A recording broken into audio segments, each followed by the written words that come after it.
라헬이 요셉을 낳았을 때 야곱이 라반에게 이르되 나를 보내어 내 고향 나의 땅으로 가게 하시되 내가 외삼촌에게서 일하고 얻은 처자를 내게 주시어 나로 가게 하소서.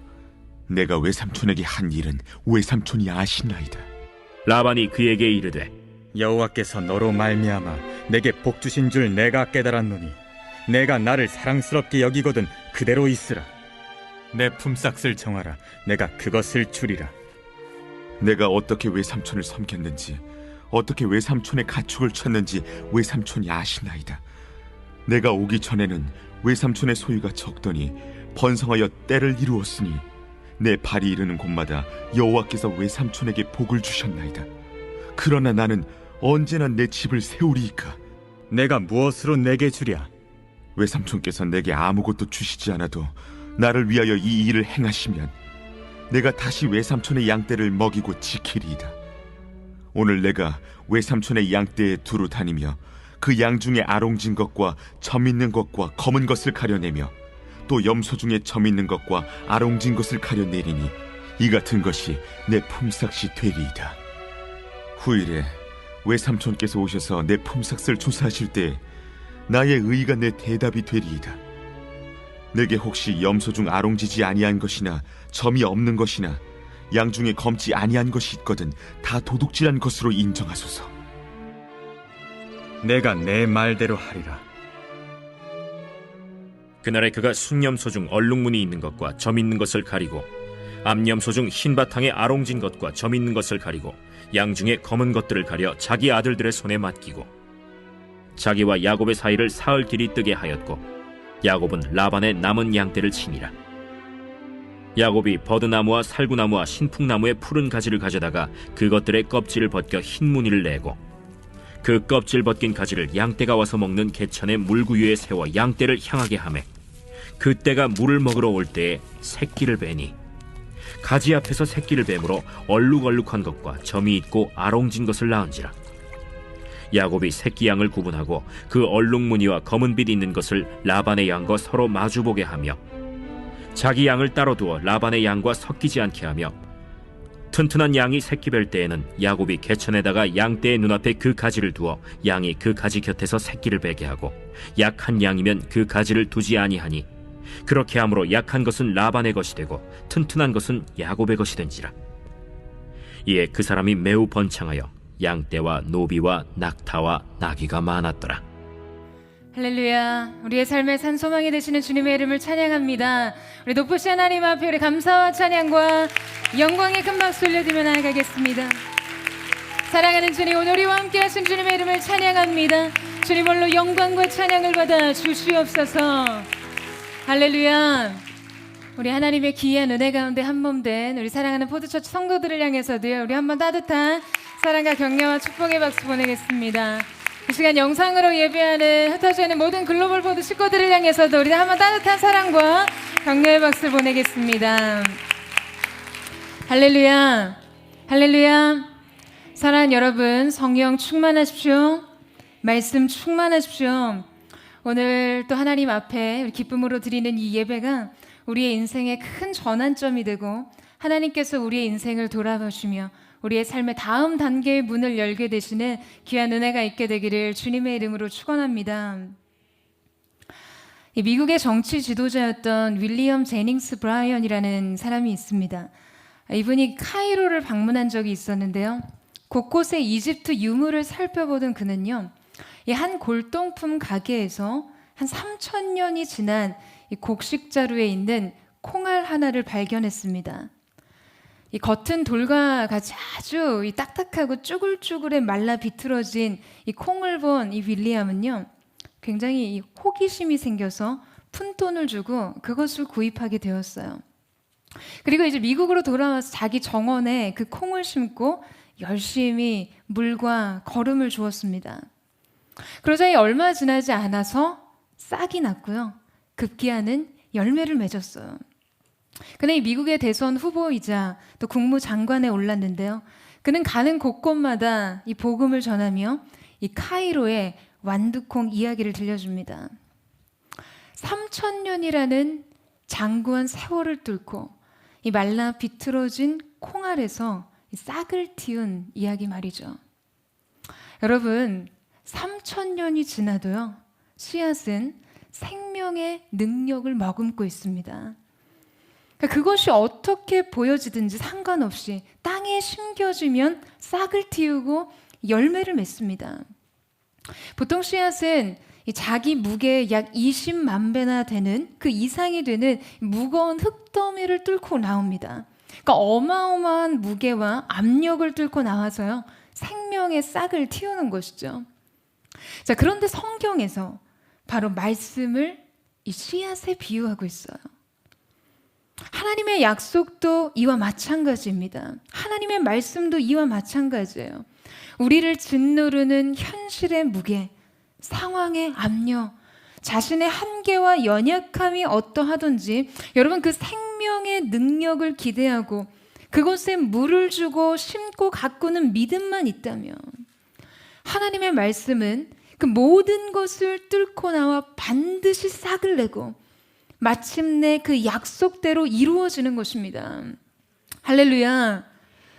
여러분, 우리는 야곱의 생애를 통해 이 하나님의 말씀과 약속이 어떻게 이 모든 것을 역전하시며 또 약속의 성취를 위해 전 생애를 걸쳐 하나님께서 어떻게 한 사람을 성화시켜 가시는지, 그 성화시켜 가시는 창조주의 섬세한 손길을 발견할 수 있습니다.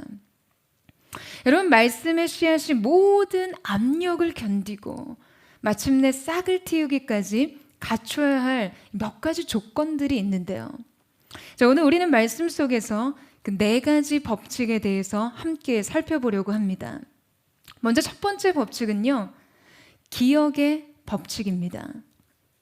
자, 여러분, 3000년 전의 씨앗을 보고도요, 그 씨앗의 생명력을 기억하는 사람에 의해서만 이 씨앗이 땅에 심겨질 수 있었어요. 수많은 사람들이 인생 도처에 말라 비틀어진 씨앗들을 보았지만 여러분, 인식의 전환이 있는 사람만이 그 안에 숨겨진 생명의 능력을 발견하게 됩니다. 그 한 톨의 콩알 안에 있는 생명력을 기억하는 자만이 여러분 씨앗을 심는 것이에요.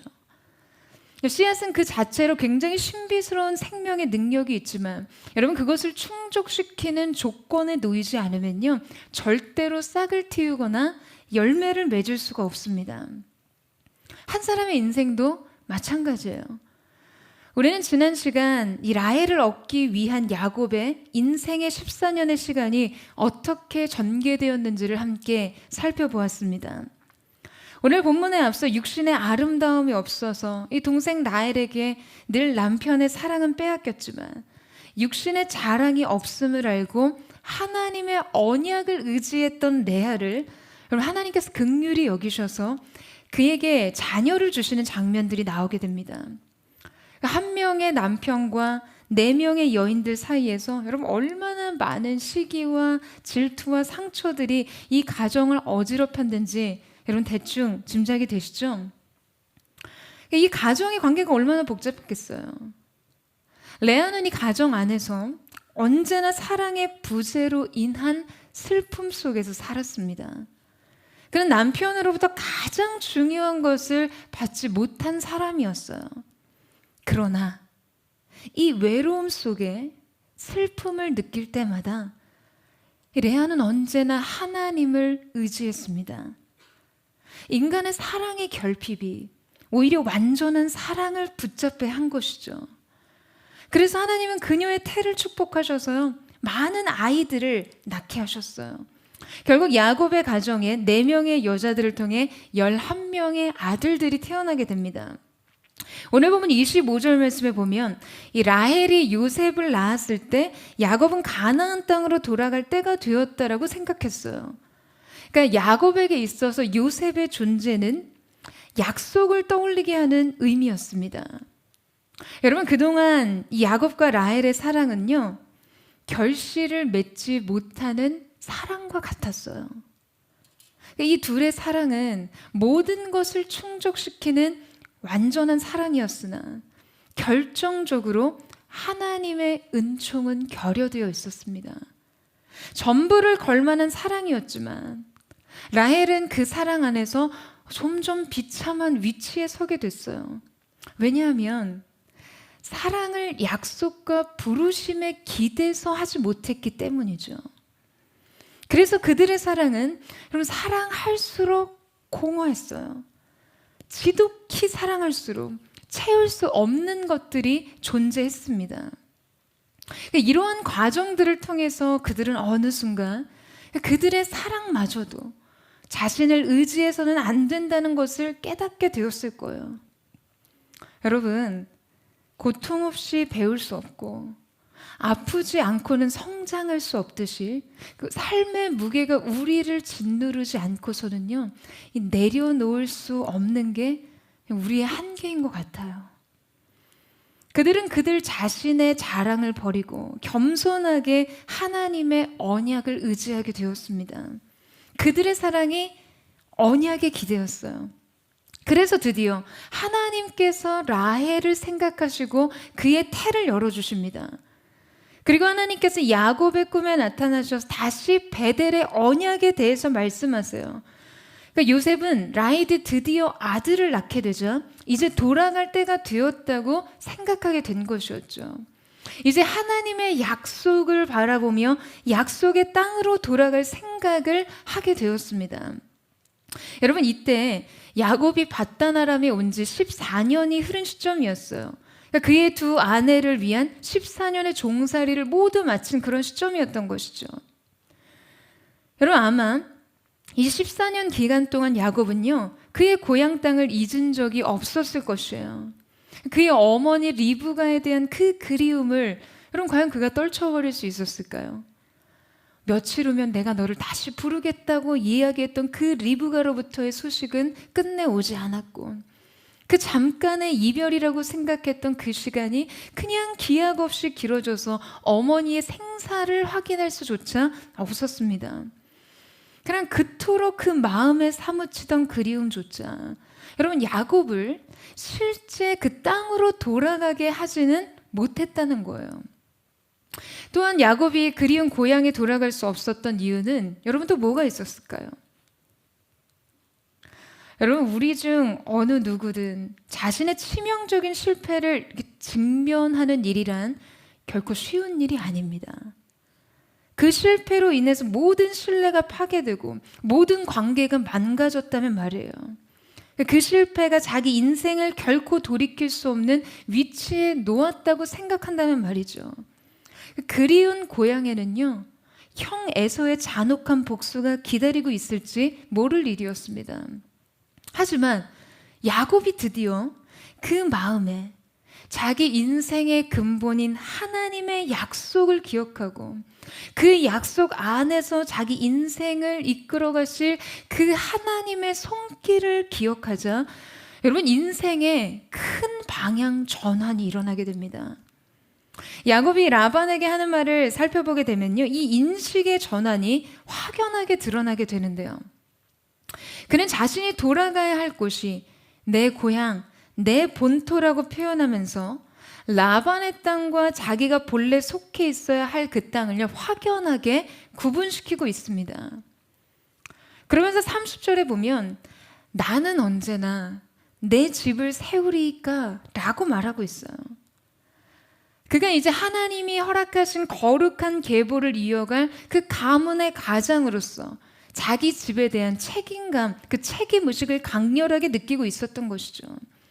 그는 자신의 뿌리를 의식하고 약속의 역사를 기억합니다. 마치 3000년이 지나 여러분이 말라 비틀어진 콩일지라도 그 속에 품고 있는 생명의 DNA를 기억하듯이요, 자신이 누구이며 어디로부터 왔으며 무엇을 향해 가야 하는지를 기억하게 된 것이죠. 그냥 늘 추억 저편에 남아있던 아버지의 땅이 자신이 기필코 서야 할 땅임을 기억해냈습니다. 그래서 이제 그 약속의 씨앗을 땅에 심기로 해요.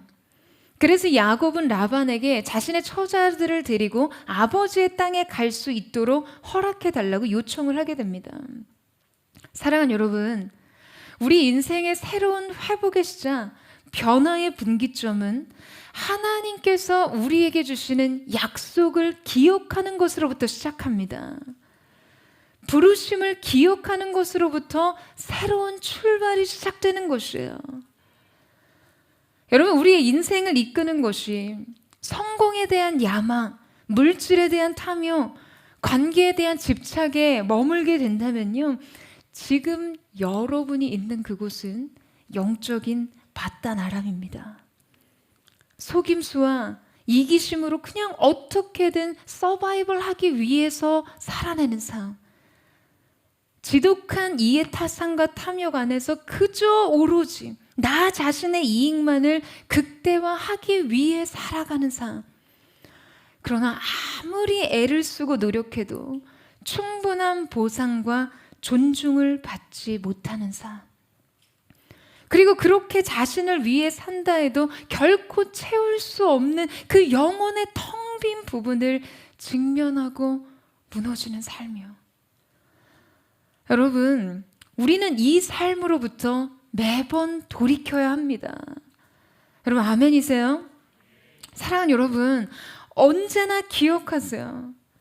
여러분, 인생의 부르심, 여러분의 인생이 서야 할 그 자리, 그리고 그 자리에 서기까지 약속 안에 굳게 세우시는 하나님의 놀라운 이끄심, 매일의 과업과 인생의 크고 작은 문제들과 인생의 분주함 속에 가려진 여러분의 하나님께서 주신 약속은 무엇입니까? 여러분, 여러분이 돌이켜야 할, 돌아가야 할 부르심의 땅은 어디입니까?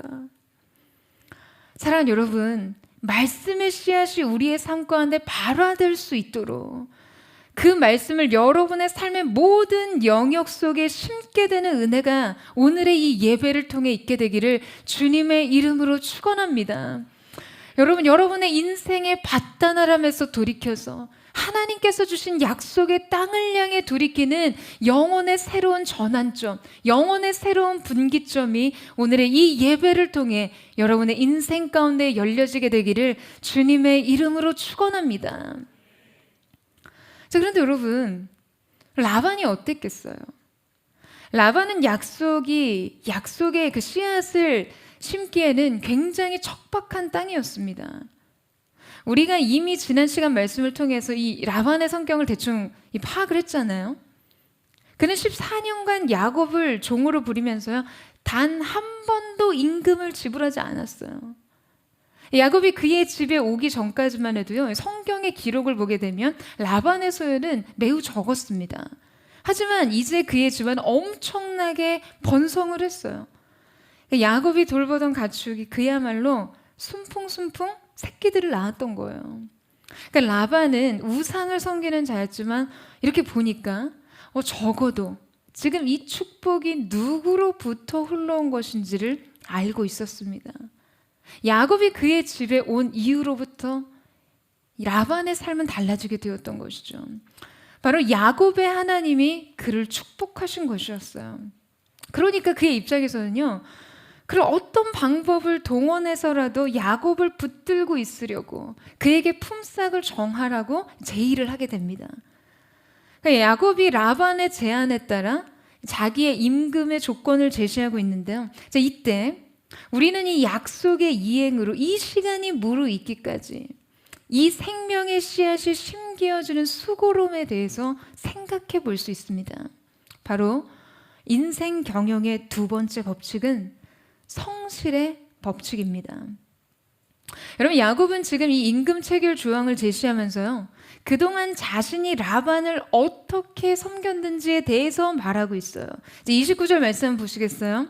우리 29절 말씀을 같이 한번 읽어보도록 하겠습니다. 시작. 야곱이 그에게 이르되 내가 어떻게 외삼촌을 섬겼는지 어떻게 외삼촌의 가축을 쳤는지 외삼촌이 아시나이다. 자, 14년의 고된 이 노동의 현장에서 그가 한결같이 지켜온 태도가 무엇이었는지를 지금 이야기하고 있는 것이죠. 그것은 바로 최선이었어요.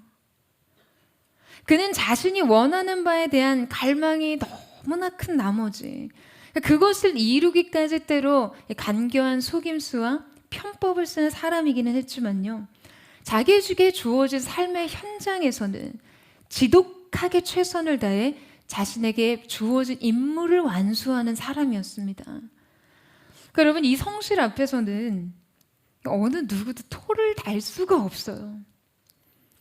이 시대 약속의 부르심 앞에 선 사람들은 여러분, 이 최선을 언제나 훈련해야만 합니다. 아멘이세요? 대한민국 철학 1세대 지성인이자 연세대 철학 교수로 100세 인생을 사신 이 김영석 교수님이라는 분이 있으십니다. 2016년에 100년을 살아보니 라는 책을 내셨어요. 한국 최고의 이 지성인 반열에서 100년을 살아본 여러분 그 인생관이니까 이게 얼마나 큰 지혜의 정수가 담겨 있겠어요. 그런데 그분의 이 인터뷰집을 보게 되면요, 김영석 교수님께서 아주 단호한 어조로 하시는 말씀이 있습니다. 바로 인격의 핵심은 성실이라는 거예요. 여러분, 인생의 그 어떤 순간의 반짝거림이요, 결코 이 성실을 앞서지 못합니다. 왜냐하면 우리의 인생은요, 굉장히 긴 경주거든요. 그러니까 엄청난 스퍼트의 이 속주가요, 매일매일의 꾸준한 한 걸음을 절대 따라갈 수가 없어요. 저희 제부가 군에 중견위로 지원해서 한 3년 동안 국군 수도병원에서 근무를 했었거든요. 그때가 의료인의 삶에 있어서는 평생에 걸친 유일한 안식년과 같은 시간이라고 해서 많이 논다고들 해요. 그런데 그때 이 3년간 매일 하루도 빼놓지 않고 출근한 후에 말씀을 읽고 기도하고서는 자기만의 공부를 해왔습니다. 앞으로 오늘 당장 필요한 업무와 연구에 막 몰아쳐서 살아갈 그 날을 대비해서 씨를 뿌리는 마음으로 3년을 작정했다고 해요. 그래서 3년간 자기만의 공부법을요, 혼자 두꺼운 책으로 엮어냈습니다. 그냥 이렇게 혼자 보려고 혼자 만들어낸 거예요. 3년의 매일이 녹아있는 책이지만 유일한 독자는 자기 자신이었어요. 아직도 그 책을 매일 꾸준히 반복 복습해서 책이 이렇게 너덜너덜해져 있는데요. 그런데 그 책의 표지를 보면 이러한 제목이 적혀져 있습니다. Slow but steady wins the race. 여러분, 이게 무슨 말입니까? 느려도 꾸준하기만 하면 경주에서 이긴다는 거예요. 어떤 거창한 목표에 휘둘리거나 화려한 성취를 꿈꾸면서 스스로를 기만할 필요 없이 그저 3년간 매일 한 걸음만을 가자는 그런 목표를 삼았어요. 그리고 어떠한 순간에도 흔들리지 않고 한 걸음을 떼면 그 작은 성취에 스스로 기쁨을 느끼며 살아온 것이죠. 여러분, 우리의 인생은요, 매일 이렇게 매일의 날수로 채워집니다. 그러니까 여러분의 삶의 이 매일의 시간을 주님 앞에서 성실하게 채우셔야 하는 것이에요. 여러분, 아마 야곱도 약속된 14년의 시간을 이렇게 보내지 않았을까 생각합니다. 이후에 자신의 아내 레와 라헬에게 그동안 라반과의 일을 회고하면서 나온 대화를 보면요, 그가 이렇게 말하고 있어요. 창세기 31장 38절 41절 말씀인데요. 내가 이 20년을 외삼촌과 함께 하였거니와 외삼촌의 암양들이나 암염소들이 낙태하지 아니하였고 또 외삼촌의 양떼의 수량을 내가 먹지 아니하였으며 물려 찢긴 것은 내가 외삼촌에게로 가져가지 아니하고 낮에 도둑을 맞았던지 밤에 도둑을 맞았던지 외삼촌이 그것을 내 손에서 찾았으므로 내가 스스로 그것을 보충하였으며 내가 이와 같이 낮에는 더위와 밤에는 추위를 무릅쓰고 눈붙일 겨를도 없이 지냈나이다. 내가 외삼촌의 집에 있는 이 24년 동안 외삼촌의 두 딸을 위하여 14년, 외삼촌의 양떼를 위하여 6년을 외삼촌에게 봉사하였거니와 외삼촌께서 내 품삯을 10번이나 바꾸셨으며. 여러분, 야곱의 심정이 느껴지세요? 이렇게 길게 자기의 지난 시간을 설명해요. 여러분, 지금 이 야곱의 삼촌 라반은요, 정말 파렴치한 고용주였어요. 그는 지속적으로 야곱에게 착취에 가까운 노동을 요구했습니다. 그런데 이 낮의 고통과 밤의 고통 모두를 견뎌내고도 야곱은 이 눈을 붙일 겨를도 없이라고 표현할 만큼 강도 높은 일들을 해왔다는 거예요. 레아와 라헬을 위해 14년, 그리고 그 후 양떼를 위해 6년을 추가로 봉사하면서 여러분, 라반은요 10번이나 그의 품삯을 변개하는 계약 불이행을 보였습니다. 이 약속 위반을 수없이 보이는 고용주 아래 야곱은 여러분 매일 그 한 걸음을 간 거예요. 여러분, 제가 지금 여러분에게 그 어떠한 부당한 노동 조건 안에서도 지금 무조건 복종하고 성실하게 일해야 한다고 여러분에게 말하는 것일까요? 아니죠. 여러분, 단지 자기 삶에 성실을 지키라는 거예요. 자기 몫에 최선을 다하라는 것입니다. 여러분, 야곱은 이 성실을 모두 채웠어요. 그에겐 이 노동에 대한 그 어떠한 보상도 없었습니다. 그 최선에 마땅히 따라야 될 대가가요, 따르지 않았어요. 그런데 이 성실을 지속할 수 있는 그 힘이라는 것은 단지 개인의 근성만으로는 부족합니다. 야곱의 이 집요한 근성만으로 지속했던 것이 아니에요. 10번이나 자기의 삭슬 변개하는, 여러분, 그 믿을 수 없는 라반을 위해서 야곱이 어떻게 밤낮으로 최선을 다해 성실하게 매일을 살 수 있었겠어요? 여러분, 여러분이라면 이 억울하고 원통해서 그거 하실 수 있었겠습니까? 여러분, 야곱이 한결같이 자기 최선의 삶을 살 수 있었던 것은요, 그의 모든 불의함과 허물에도 불구하고 자기의 인생을 이끄시는 하나님의 그 손을 의식했기 때문이었습니다. 인생의 성공과 형통을 가능케 하시는 그 하나님의 시선을 의식했기 때문이었어요. 그래서 31장 6절 말씀에 보면 이런 고백이 나옵니다. 그대들도 알거니와 내가 힘을 다하여 그대들의 아버지를 섬겼거늘 그대들의 아버지가 나를 속여 품삯을 10번이나 변경하였으나 그러나 하나님이 그를 막으사 나를 해치지 못하게 하셨으며 9절 말씀에 하나님이 이같이 그대들의 아버지의 가축을 빼앗아 내게 주셨느니라. 야곱이 자기 몫을 채우자 하나님의 손에 개입이 일어났어요. 6걸음 뒤에 7번째 걸음에 번제가 있었듯이 여러분, 하나님의 기회는요 이 성실 뒤에 찾아옵니다. 이 하나님의 인생의 개입은 이 최선 뒤에 임하는 것이죠. 그러니까 어떠한 보상과 성공보다도 주님의 시선을 의식하는 숭고한 노동과 여러분, 이 성실한 일상을 통해서 하나님께서는 은혜의 주권적인 개입을 이루시는 것입니다. 사랑하는 여러분, 우리는 우리의 일을 하고 하나님께서는 하나님의 일을 하십니다. 우리의 최선 뒤에 임하시는 그 하나님의 주권적인 개입을 여러분 신뢰하세요. 그래서 매일 주님 앞에 한 걸음을 가는 사람들, 이 믿음의 경주에서 저는 여러분의 인생 속에 하나님께서 이김을 주시기를 주님의 이름으로 축원합니다. 저희 모든 포도처치 성도들의 삶이요 코람데요 하나님의 시선 속에서 매일의 성실과 최선의 걸음을 떼는 거룩한 은혜의 역사가 있게 되기를 주님의 이름으로 축원합니다.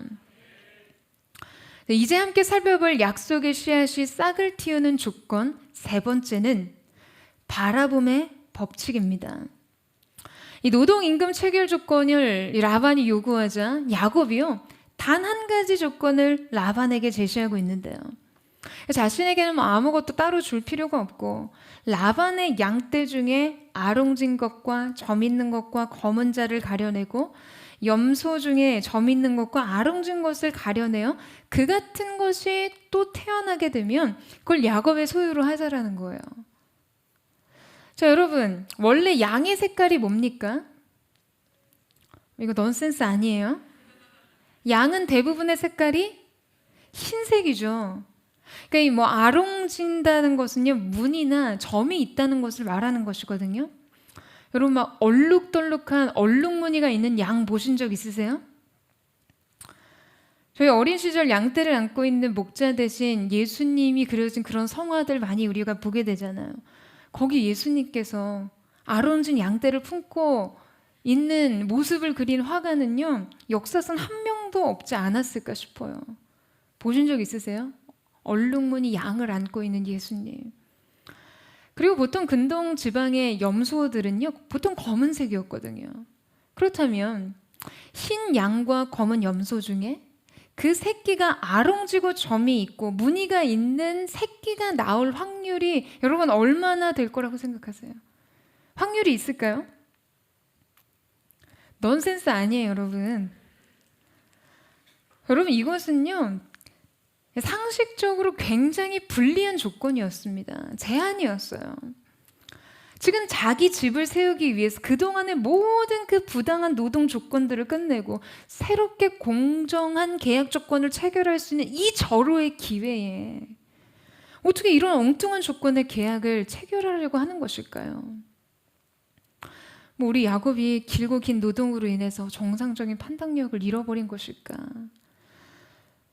여러분, 지금 대체 야곱이 이렇게 불리한 제안을 한 이유는 무엇일까요?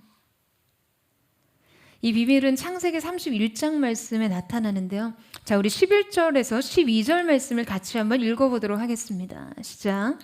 꿈에 하나님의 사자가 내게 말씀하시기를 야곱아 하기로 내가 대답하기를 여기 있나이다 하매 이르시되 내 눈을 들어보라 양떼를 탄 순양은 다 얼룩무늬 있는 것 점 있는 것과 아로진 것이니라 라반이 내게 행한 모든 것을 내가 보았노라.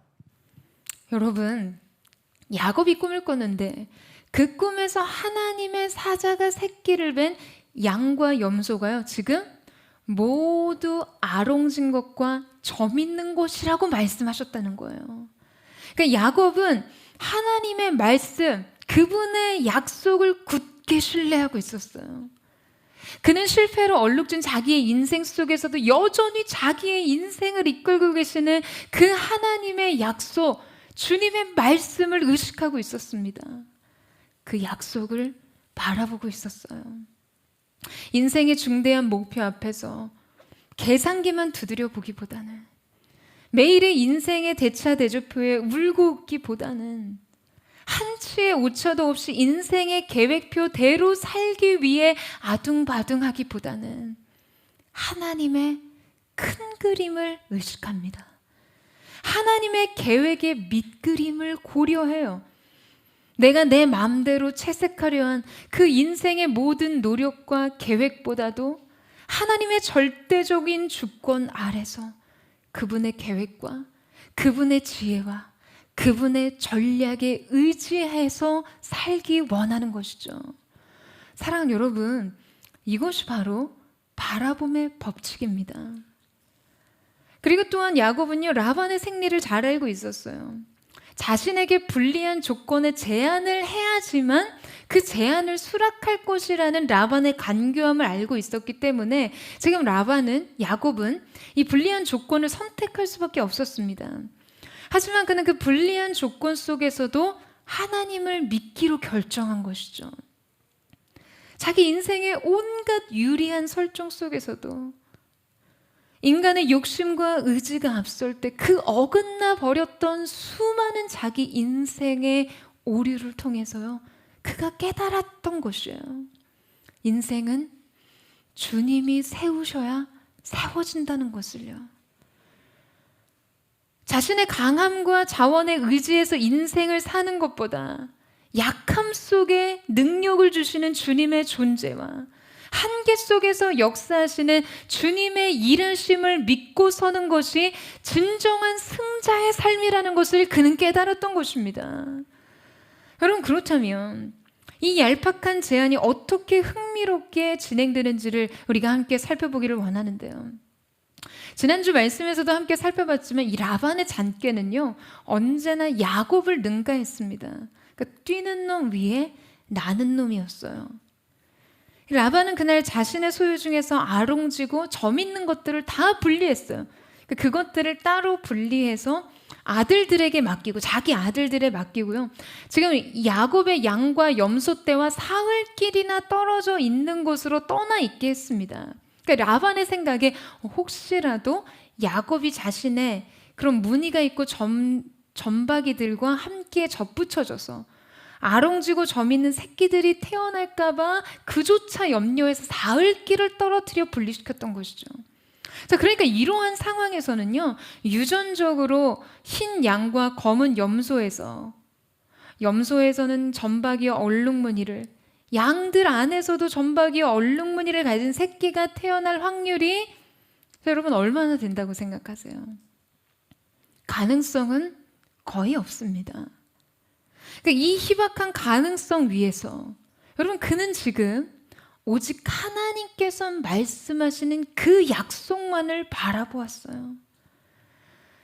그래서 이런 야곱의 의지가 어떻게 드러나면요, 야곱이 버드나무 가지, 살구나무와 신풍나무 푸른 가지들을 가져다가 그것들의 껍질을 벗겨서 흰 무늬를 내고요, 그 껍질 벗긴 가지를 양떼들이 와서 먹는 개천의 물 구유에 세워서 양들을 향해 놓았다는 거예요. 그러니까 가지를 이렇게 벗기니까 얼룩덜룩한 무늬가 가지에 나타나는 거죠.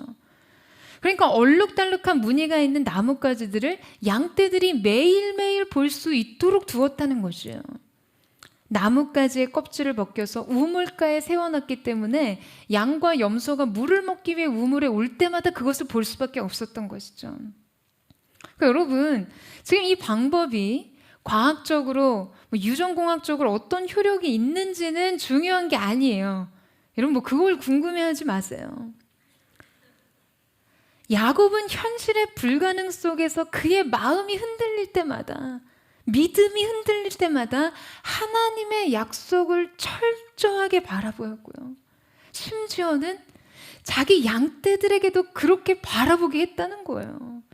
마치 하나의 상징적인 행동과 같죠. 그러니까 여러분 한번 생각해 보세요. 지금 야곱이 얼마나 하나님의 약속을 갈망하고 열망했으면요, 자기 양과 염소에게까지도 그 하나님의 약속을 바라보게 했다는 거예요.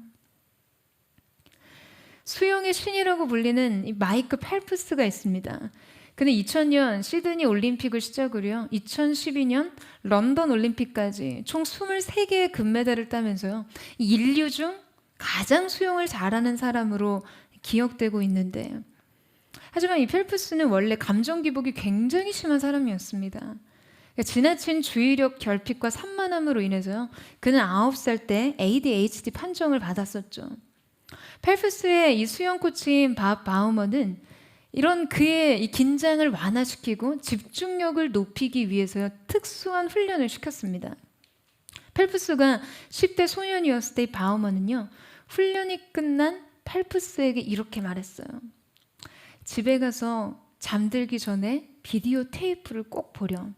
그리고 일어나서도 비디오 테이프를 봐야 한다. 여러분, 이 비디오 테이프라는 것은 실제 존재하는 것이 아니었습니다.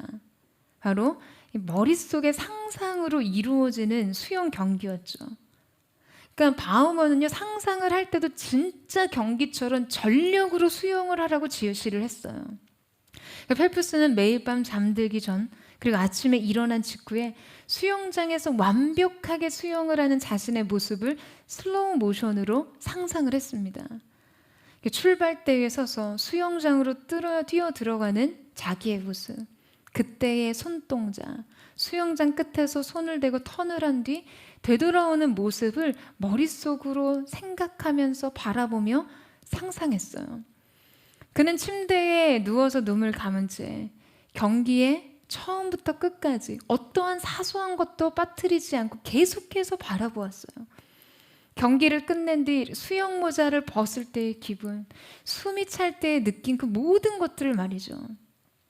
2008년 베이징 올림픽에서 세계 신기록을 세우면서 금메달을 땄을 때요, 경기 시작과 동시에 여러분 이 수경에 물이 찼다라는 이야기 혹시 들어본 적 있으세요? 이런 상황 속에서도 우승을 차지했다는 것은 너무나 놀라운 일이라는 이 비하인드 스토리가 전해지게 되었습니다.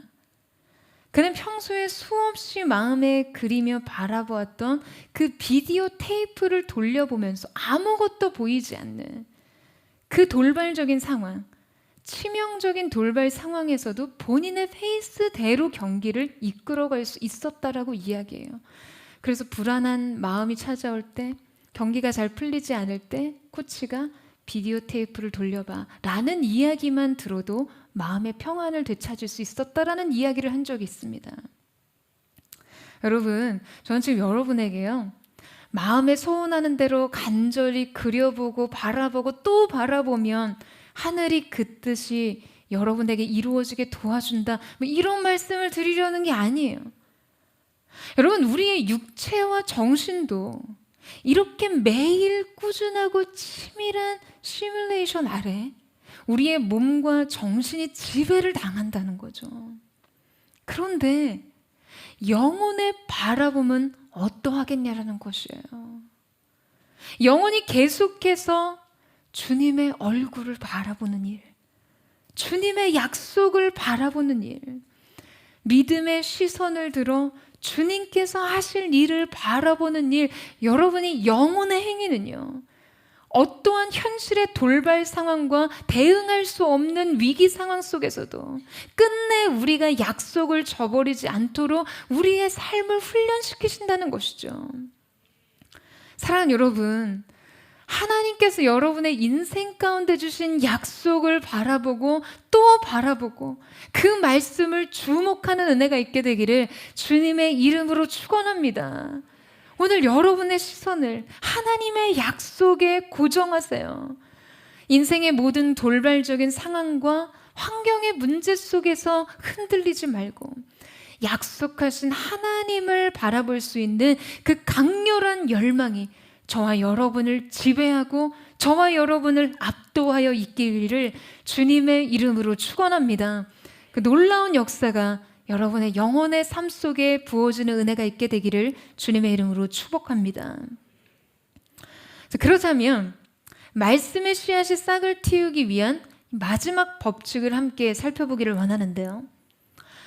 앞서 살펴보았듯이 야곱은 하나님이 꿈에 나타나셔서 말씀해 주신 그 약속대로 야곱은 불리한 계약 조건을 제안했지만요, 하나님께서 그의 재산을 늘려가십니다. 양떼들은 물가에 나와 싹짓기를 하면서 야곱이 세워둔 무늬가 있는 나뭇가지들을 보았어요. 당시 이 근동 지역에서는 짐승들이 새끼를 뵐 때 이 껍질이 벗겨진 얼룩얼룩한 가지를 보게 되면 어떠한 생리적인 요인에 의해서 짐승이 얼룩한 이 새끼를 낳는다는 그런 속설이 있었습니다.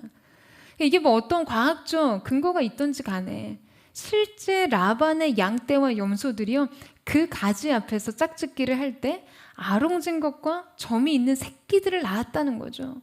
그래서 오늘 말씀의 마지막 구절을 보게 되면 야곱은 매우 번창해서 거부가 되게 됩니다.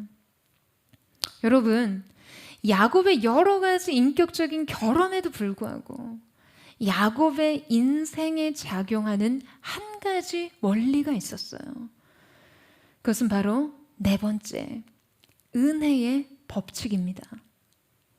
앞서 언급한 우리나라의 1세대 철학자 김영석 교수님께서요, 인격의 핵심은 성실이라고 하셨잖아요. 그런데 그 뒤에 한 가지 깨달음을 덧붙이셨어요. 인격의 핵심은 성실이지만 결국 인간은 더 높고 영원한 것을 위해, 성실 위에 경건을 붙잡아야 한다고요. 그러니까 말하자면 우리 인생 속에 성실로는 안 되는 영역이 있다는 것이죠. 인간의 성실의 경지에서조차 영원에 이를 수 없는 것이 인간의 문제이기 때문이에요. 그러니까 철학은 인간에 대해서 알려주지만 인간이 처한 문제는 결코 해결할 수 없는데 인간의 참다운 자유와 행복을 위해서는 결국 예수 그리스도를 붙잡아야 한다는 말씀이었습니다. 사랑하는 여러분, 우리 인생의 전반의 문제가요, 이와 같습니다. 우리는 우리 삶에 최선을 주님께 드릴 뿐이에요. 우리의 인생의 6걸음으로 인생을 경주할 뿐입니다. 하지만 결국 우리의 인생은요, 은혜에 달려 있다는 거예요. 여러분, 이 사실 믿으세요? 여러분의 인생의 성패가 은혜 위에 있음을 믿으십니까? 우리는 결국 예수 안에 있을 때만 완성되는 존재예요. 그 은혜 아래서 우리의 인생의 모든 것을 완성할 수 있는 존재들인 것입니다. 제가 처음 하나님 앞에 사역자로 부름을 받고 제 인생을 하나님 보좌 앞에 관유로 부어드리듯 서원하면서 제 인생을 주장하고 관통하는 한 가지 말씀을 굳게 붙잡았어요. 그 말씀이 바로 로마서 9장 15절에서 16절 말씀이었는데요. 모세에게 이르시되 내가 긍휼히 여길 자를 긍휼히 여기고 불쌍히 여길 자를 불쌍히 여기리라 하셨으니 그런즉 원하는 자로 말미암도 아니요 다른 박질하는 자로 말미암도 아니요 오직 긍휼히 여기시는 하나님으로 말미암느니라. 여러분, 이것이 하나님의 주권입니다. 저는 하나님의 작정하신 그분의 긍휼의 그릇이 되기를 갈망했어요. 하나님께서 시대 가운데 쓰시기로 작정하신 그 큰 그릇이 되기를 열망했습니다. 제 인생 소원은 그거 하나였어요. 저의 연약함과 허물에도 불구하고 하나님께서 만약 은혜의 주권 안에 저의 인생을 쓰시겠다고 작정하신다면, 하나님의 긍휼의 그릇으로 여기시기만 하신다면 하나님으로 말미암아 그 인생을 세우게 되어 있습니다. 저에게 있어서는요, 이것이 저의 부르심의 주춧돌과 같은 말씀이었어요. 그런 주님께서 거룩한 부름 가운데 저의 인생을 부르셨다면 그냥 여러분, 저는 두 손 들고 아멘 할 수밖에 없었던 것이죠. 여러분, 놀랍게도 야곱의 인생은요, 인생 전반에 걸쳐 성화의 과정을 보여주고 있기는 하지만 언제나 혼탁하게 죄와 허물과 실수가 그의 인생 속에 끼어들어 있습니다. 은혜가 머무는 곳에 늘 야곱의 욕심이 비집고 들어왔어요. 약속이 견인하는 곳에 여전히 야곱의 불완전한 인격이 포함되어 있었어요. 너무나 인간적인 모습이에요. 우리의 인생을 그대로 대변해 줍니다. 그렇다면 그 허물과 죄는 여러분 어떻게 하시나요? 하나님의 약속이 완성되기까지 수없이 반복되는 인생의 그 수많은 죄의 문제를 여러분 어떻게 용서받을 수 있나요? 여러분, 야곱의 연약함은요, 훗날 그리스도께서 담당해 주십니다. 하나님은 그의 죄를 그리스도께 전가시켜 놓으시고 그 약속 위에 올려두시고 그를 하나님의 창대한 약속 아래 가두셨어요. 그 약속대로 야곱의 인생을 축복하셨습니다. 그 약속의 계보 끝에 오시는 예수 그리스도를 위해 바로 그 그리스도 안에서 자비를 베푸신 것이죠. 하나님은 20년의 바단 아람의 이 징계의 시간, 훈련의 시간을 끝내시고 많은 자손과 엄청난 재산을 가지고 그를 약속의 땅으로 향하게 하십니다. 사랑하는 여러분, 은혜가 모든 것을 이깁니다. 여러분 아멘이세요? 은혜가 모든 것을 역전시킵니다. 사랑하는 여러분, 그 하나님의 은혜의 법칙 아래 여러분의 인생을 두세요. 전적으로 하나님의 은혜가 여러분의 인생을 향해 작정되기를 소망하십시오. 사랑하는 여러분, 은혜가 아니고서는 해석되지 않은 지난 시간과 은혜가 아니고서는 꿈꿀 수 없는 미래가 우리 앞에 있습니다. 저는 야곱의 인생을 압도했던 이 마지막 결론이요, 저와 여러분, 사랑하는 포드처치 모든 성도들의 삶을 설명하는 그 은혜와 축복의 비밀이 되기를 주님의 이름으로 축원합니다.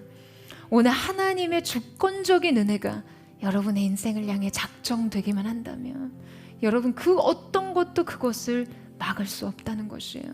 오늘 이 모든 것을 이기는 은혜의 법칙이 저와 여러분의 인생을 압도하고 저와 여러분의 인생을 지배하는 거룩한 은혜가 있게 되기를 주님의 이름으로 축원합니다. 우리 시간 함께 찬양하며 기도하며 나아갔으면 좋겠습니다. 사랑하는 주님, 오늘 이 시간 우리가 하나님의 약속을 굳게 붙들고 주님이 허락하신 새로운 약속의 땅을 향해 나아갑니다. 우리 인생에 지난 모든 바다나람의 시간을 정리하고 이제 우리가 그 말씀의 씨앗을 우리의 삶의 영역에 심음으로 인생의 모든 과정, 모든 현실을 넘어서 그 약속을 향한 새로운 시작을 출발하기를 원하오니 주님 기름 부어주시고 오늘 우리 가운데 역사하여 주시옵소서.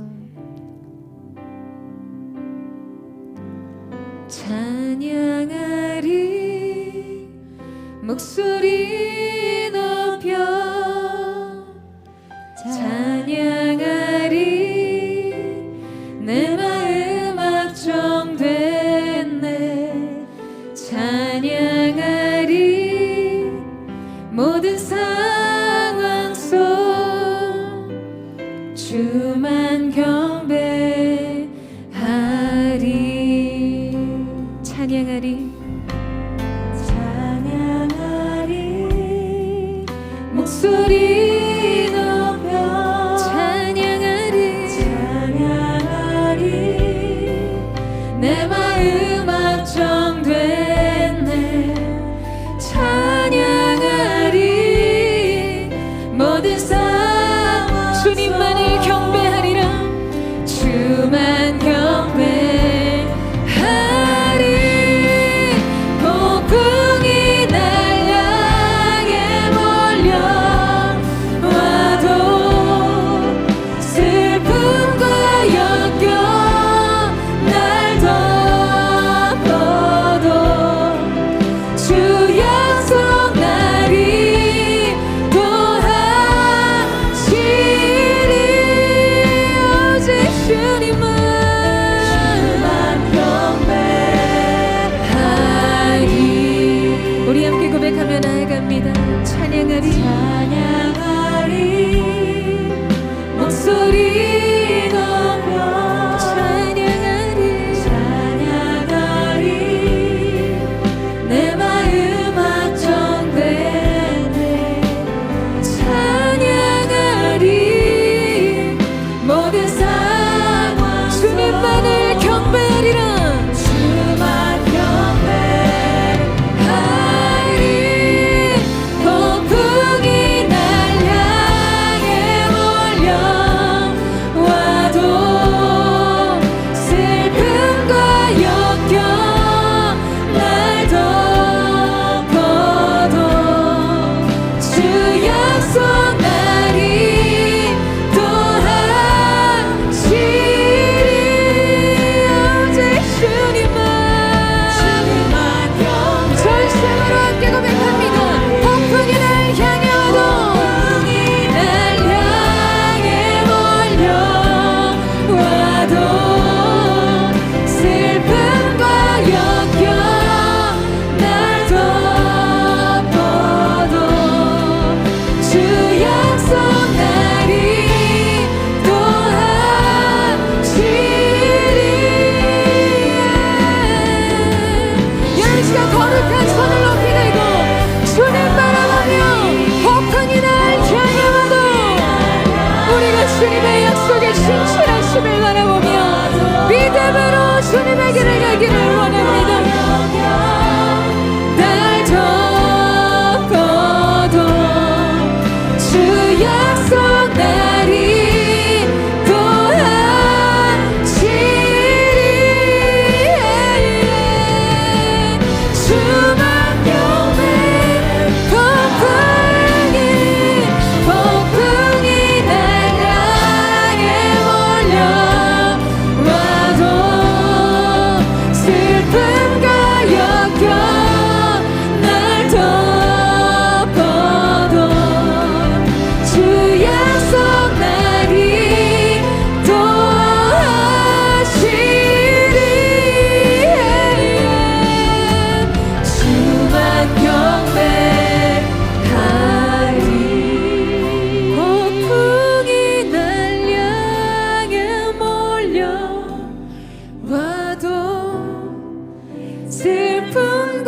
여겨 날 덮어도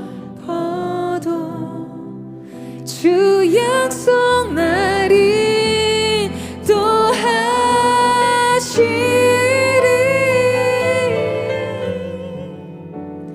주만 경배하리. 주님만은 주만 경배리라.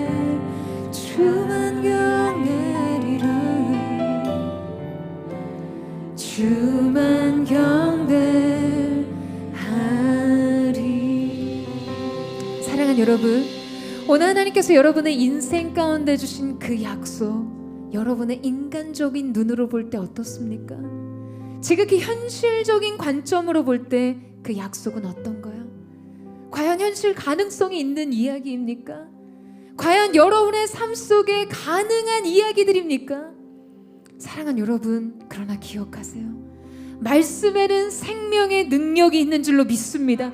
하나님께서는 그 말씀으로 천지 만물을 창조하셨어요.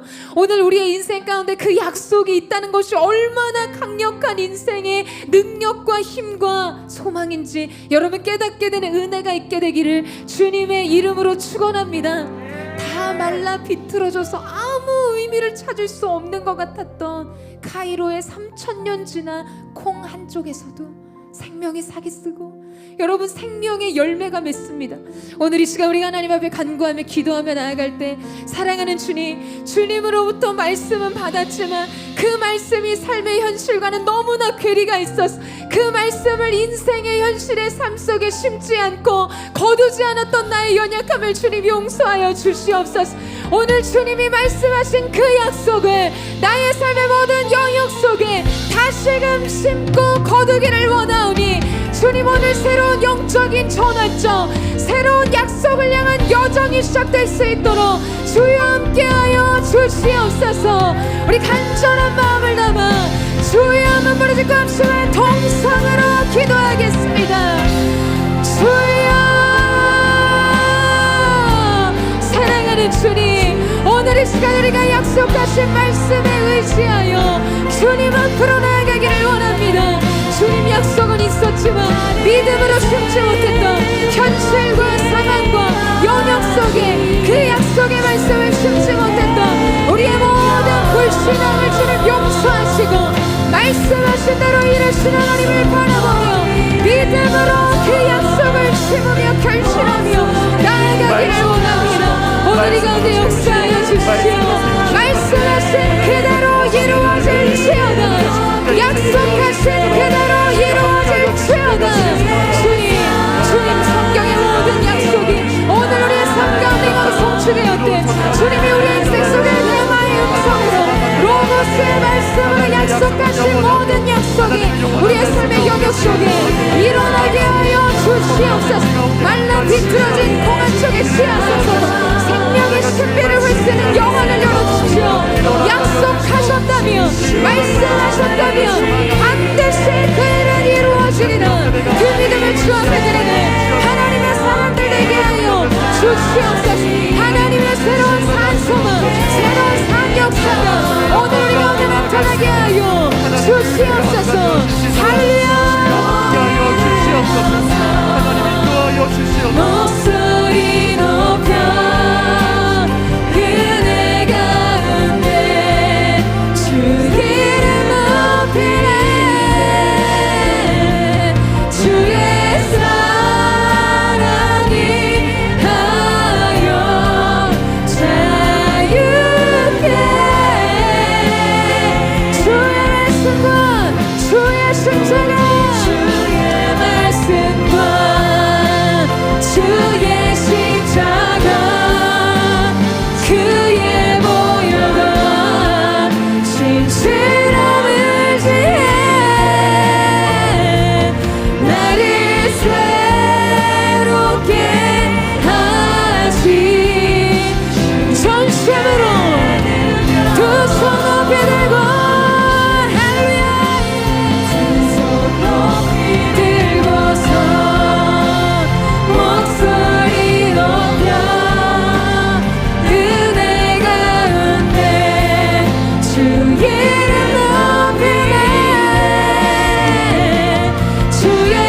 이름 높이네. 주의 사랑이 하여 자유. 오늘 그 영적인 자유, 새로운 소망이 있음을 선포합니다. 주의 말씀과 주의 십자가, 그의 보혈과 진실함을 시해 나를 새롭게 하지. 주의 능력.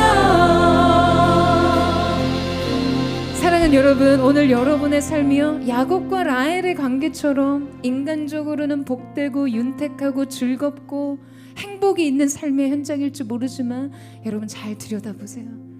그곳이 하나님의 약속이 있는 곳인지, 그것이 밧달 아람에서의 삶인지, 그 관계 속에 그 사랑이 하나님의 약속과 부르심에 기대어 있는지, 여러분의 삶의 모든 영역 속에 오늘 그 약속하신 하나님의 신실하심을 의지하고 육신의 자랑과 내가 가진 자원을 의지하지 않은 채 전적으로 하나님을 의뢰하고 바라볼 때 여러분의 삶 속에요 하나님의 은총의 열매가 결실하는 역사가 있을 줄로 믿습니다.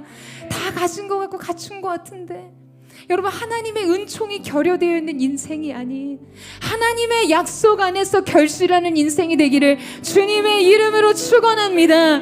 사랑하는 여러분, 약속하신 말씀을 바라보세요. 오늘의 삶이 무엇을 말하든지 전심으로 하나님의 약속을 소망하고 바라보는 거룩한 은혜가 있게 되기를 주님의 이름으로 축원합니다. 그 믿음의 눈이 열려지지 못하도록, 하나님의 약속을 바라보지 못하도록 방해하는 모든 어둠의 권세들 예수님의 이름으로 명하노니 끊어질지어다. 두려움과 낙심은 떠나갈지어다. 전심으로 하나님의 약속을 소망하는 새 문과 새 뜻이 열려지게 하여 주시옵소서. 우리 전심으로 주여 한번 부르짖고 우리 합심과 동성으로 기도하겠습니다. 사랑하는 주님, 오늘 이 시간 하나님의 은혜의 결실, 하나님의 은총의 결실이 우리의 삶 가운데 있게 하여 주시옵소서. 각 사람의 인생 속에 하나님 나의 지혜가 낳는 열매, 나의 지혜와 지식과 자원이 가져다주는 형통이 아닌 오직 하나님으로부터 시작되고 하나님으로부터 완성되는 하나님 요셉의 탄생이, 그 아름다운 삶의 열매가 이들의 삶 가운데 있을 수 있도록 주여 역사하여 주시옵소서. 그래서 마침내 하나님이 이들의 인생 가운데 약속하신 그 하나님의 약속을 바라볼 수 있는 영적인 전환이 있게 되기를 원하오니 주여 역사하여 주시옵소서. 우리의 삶 가운데 세례 행하시는 그 하나님의 놀라운 신뢰를 우리가 볼 수 있기를 원하오니 기름 부어 주옵소서. 우리가 이 모든 것 하나님의 신 말씀으로 돌파할 수 있는 거룩한 하나님의 사람들 될 수 있도록 주여 역사하시고 함께하여 주시옵소서. 내 영혼이 확정되고 확정되어 싸우니, 내 영혼이 확정되고 확정되어 싸우니 믿음 안은 들어 주를 바라봅니다. 내 영혼이 확정되고 확정되어 싸우니 믿음 안은 들어 주를 바라봅니다. 모든 상황 속에서, 모든 상황 속에서 주를 바라볼지라. 주는 너의 큰 상급, 주는 너의 큰 상급, 큰 도움이시라. 주의 얼굴 구할 때, 주의 얼굴 구할 때, 주의 영을 부사, 주의 영을 부사, 크신 사랑 안에서, 사랑 안에서 주를 보게 하소서.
말씀의 성취가 있을 것을 예수님의 이름으로 선포합니다.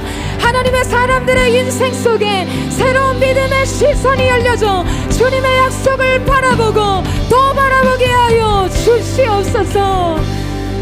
사랑하는 여러분, 이 시간 우리가 한 번 더 기도하며 나아갈 때, 오늘 이 시간 우리는 너무나 중요한 결정과 결단을 하나님 앞에 드리기를 원합니다. 그것은 바로 은혜를 구하는 결정이에요. 그런즉 원하는 자로 말미암음도 아니요 다른 박질하는 자로 말미암음도 아니요 오직 긍휼히 여기시는 하나님으로 말미암느니라. 여러분, 이 선택, 이 하나님의 주권적인 은혜의 선택이 저와 여러분과 포드처치 모든 성도들의 삶 가운데 있게 되기를 주님의 이름으로 축원합니다. 여러분, 하나님이 우리 인생을 그렇게 선택하시고 결정하신다면요, 로마서 9장 말씀에 그 자식들이 아직 나지도 아니하고 무슨 선이나 악을 행하지 아니한 때에 택하심을 따라되는 하나님의 뜻이 행위로 말미암지 않고 오직 부르시는 이로 말미암아 서게 하려 하시니라. 할렐루야. 사랑하는 여러분, 이 시간에 우리의 인생을요 은혜의 법칙 아래 가두는 시간이 되기를 주님의 이름으로 축원합니다. 여러분, 우리가 하나님 앞에 성실하게 최선의 삶으로 매일 한 걸음씩 이 경주를 뛰겠지만 중요한 것은 우리 인생을 향한 하나님의 은혜의 뜻이 작정되는 것이에요. 여러분, 우리의 삶이, 우리 자녀들의 삶이 포드의 모든 비전과 꿈이 하나님의 은혜의 법칙 아래 있게 되기를 주님의 이름으로 축원합니다. 여러분, 그때 은혜가 역전하는 것을 보게 되는 것이에요. 모든 불가능이 가능케 되는 새로운 역사가 일어나게 되는 것입니다. 전혀 기대할 수 없었던 소망의 날들이 우리의 인생과 시대 가운데 펼쳐지게 될 줄로 믿습니다. 오늘 이 시간 여러분 전심으로 간절하게 이 은혜를 하나님 앞에 구하며 기도하며 나아갑시다. 주님, 절대적인 은혜의 주권 안에서 주님 우리의 인생을 쓰시기로 결정하여 주시옵소서. 우리의 삶을 축복하시기로 결정하여 주시옵소서. 우리 전심으로 주여 세 번 부르짖고 우리 합심하여 통성으로 기도하겠습니다. 주여, 주여, 주여. 사랑하는 주님, 이 시간 하나님 앞에 간구합니다. 내가 긍휼히 여길 자를 긍휼히 여긴다. 주님 말씀하셨습니다. 우리 인생을 향 하나님의 긍휼의 뜻, 그 은혜의 뜻이 우리 가운데 작정되게 하여 주옵소서. 주님, 우리를 스스로 결정하여 주시옵소서. 우리 인생 가운데 은혜를 베푸시기로 주님 역사하여 주시옵소서. 이 믿음을 가지고 주 앞에 서기를 원하오니 하나님 자기의 인생의 은혜의 법칙 아래 두며 하나님의 은혜의 선택, 자양한 긍휼과 하나님의 사랑의 은혜 가운데 두고자 하니 하나님의 사람들의 인생을 축복하시고 주님 주인하여 주옵소서. 역사하여 주시옵소서. 성령의 충만함으로 기름 부으시게 하시고 성령께서 하신 일들을 목도하게 하시고 말씀이 능력이 되어 역사하시는 힘을 보게 하여 주시옵소서. 하나를 뿌리고도 열을 걷는 인생, 10개를 뿌리고도 100을 거두는 인생, 100분의 결실이 있는 하나님의 거룩한 사람들로 어디를 가도 주님 축복하셨기에 어떤 것도 우리 인생의 장애물 될 수 없는 거룩한 새 역사가 있게 하여 주시옵소서. 구원, 명예와 장수와 권력의 하늘을 주시되 모든 것이 하나님의 능하신 손으로 있게 하시고 이 시대는 통치하는 하나님의 주대심을 선포하는 거룩한 주님의 세대가 일어나게 하여 주시옵소서.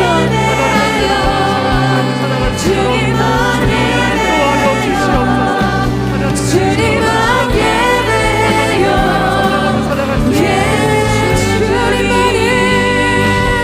주님만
주님만 사랑해요. 주님만 사랑해요. 예수 주님. 주님만 사랑해요. 주님만 사랑해요.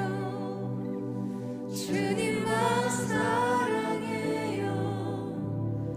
예수 주님.